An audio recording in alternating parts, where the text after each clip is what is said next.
What's up today, guys? Today we're going to do something a little bit not ordinary for me.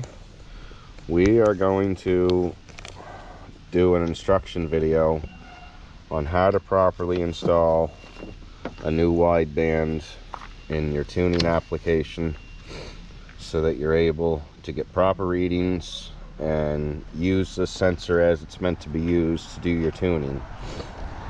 Now, I've personally used these in many different applications, naturally aspirated, completely stock, just using it to fine tune with HP tuners. I've used it on carbureted V8 setups, put one on each side so you can really fine tune the carburetor in. Most people use these on turbo applications, again to dial in fueling and tuning. That's the whole purpose of them. But if you don't install this correctly, and if you don't follow these steps that I'm going to tell you, you can get into some troubles. You can get inaccurate readings, and with inaccurate readings, your tuning will be essentially useless until you get this working properly, if this is what you're going by. So that being said, let's talk about the very first and one of the most important things, and that is right here on the very first page. Sensor must be installed greater than 10 degrees, meaning that it has to be on the upper half of the pipe. And later on here in the book, it also says that you do not want to have it completely vertical, straight up and down. So ideally, they said anything greater than 10 degrees but less than 90. So usually I install my sensors on a 45. So typically you want it in your exhaust pipe. If this was your down pipe, you would want it something like this. So make sure you don't install it on the bottom half of the pipe, because this is where your condensation will lay, and this will result in killing the sensor quicker. Which, if you look right here, this is some stuff that can kill the sensor quicker than normal. So leaded gas, silicone oil, engine coolant, particulates. They list a whole bunch of crap here, but basically don't beat it around. Be gentle with it when you're handling it, and don't use any kind of lube or any kind of silicone sealer or anything like that. Just put it in the bung dry when you install it. So the second thing I'm going to talk about is, this is the part that disappoints me with the other guys' videos, because nobody mentions this part. And if you don't know this next part, it's actually, I don't see it listed anywhere in their book here. I just read this whole thing over in the house for probably the third time in my life. And so basically, wherever you install this in your exhaust system, in a V8 setup, I put it at the bottom of the header collector. You know, after it goes 4-into-1, you don't put it up close to the motor. They do want it to be ahead of any catalytic converters, but most people, if you're buying this sensor, chances are you don't have a catalytic converter. And if it's like a turbocharged setup, they want it 18 inches downstream from the turbocharger.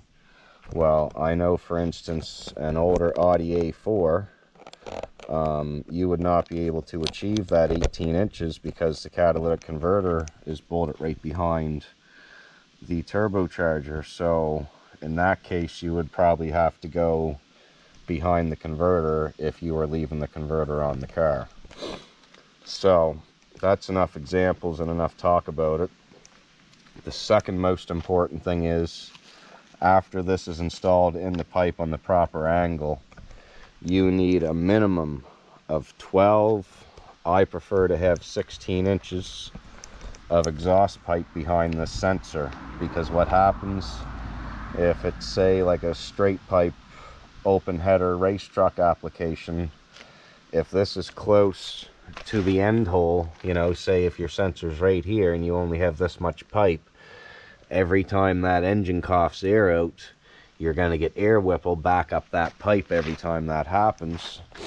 And what will be an effect of that is when that air whipples up the pipe, even though the application is probably running 100%, this is going to give you crazy lean readings. And I actually just went through that with the stroker motor. That truck, we have a wideband in each bank of the truck, and when we first installed it, we didn't have enough pipe. We were getting really stupid lean readings, even though it wasn't running that lean. And the whole cause of it was not having enough pipe behind where the sensor was installed. So that's the key point that everybody doesn't tell you. All the other videos I've seen, they mention the sensor angle and all that stuff, but they don't actually mention that you should have 16 inches. If you don't have the room, a minimum of 12 will get you by, but just keep in mind, if your pipe's short and you're getting a lean reading, that's going to be your trouble, not your fueling and your tuning. So with that being said, these things are pretty straightforward. For the most part, the AEM is just plug and play, run your wires where you want them, and it's just a simple red and black that you can run right to your battery to power it up. I usually run the red on your ignition switch or whatever, which is what they recommend. That way, as soon as you key it on, your AEM gauge comes on, it preheats your sensor inside the exhaust, and boom, you're ready to go. And I do have other videos. If you're still watching, I really appreciate it. Please subscribe. I hope this information is helpful to you. But if you're somebody that uses HP tuners, I also show step-by-step how to set this up and how to actually data log and get the information off this sensor onto your laptop. So chances are, if you're watching this video, you're going to be getting into that step next. So I'm late doing this one. I was early doing the other one. So if you're watching this, you're probably going to want to check that video out. I show you all the steps, what you got to do on the laptop and with the HP software to get this thing reading and working properly.